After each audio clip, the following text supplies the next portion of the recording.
Me whakawātea ngā kai whakahaere aiwi o te arawa.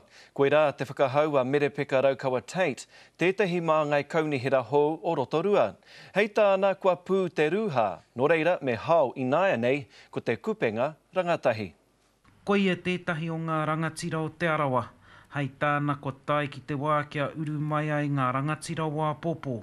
I'm talking about people who are in their 40s and who've had experience, private sector, public sector, and of course they're also well known to their iwi as well. But their time has come. Hei tāna kārea te arawa I te whakaharatau I a rātau rangatahi, kia eke ai rātau ki ngā mahi kei mua I a rātau. Right now we've got Te Arawa, a number of our leaders within Te Arawa running all around the country to attend iwi leadership forums.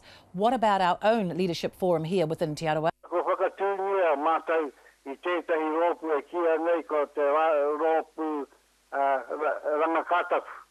Ama ko rātou me ki te rangatai. Ama ka hui I atau.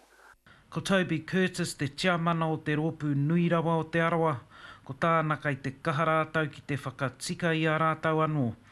E whakahe ana a Raukawa Tate ki tērā, hei tāna kai te haere ki ngā pūtea ki te utu I ngā whakahaere, kaua ki te iwi.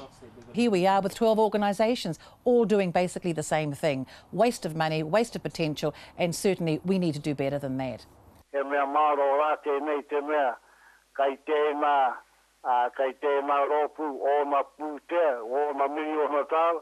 Ko tā Raukawa Tate anō he kaupapa nui tēnei hei wānanga mā te iwi o te arawa. Ki tētahi hui nui kia tāi ai e rātau, te whakaputa kōrero mo te ara kai mua I a rātau. Ngā hui a Wade, te karere.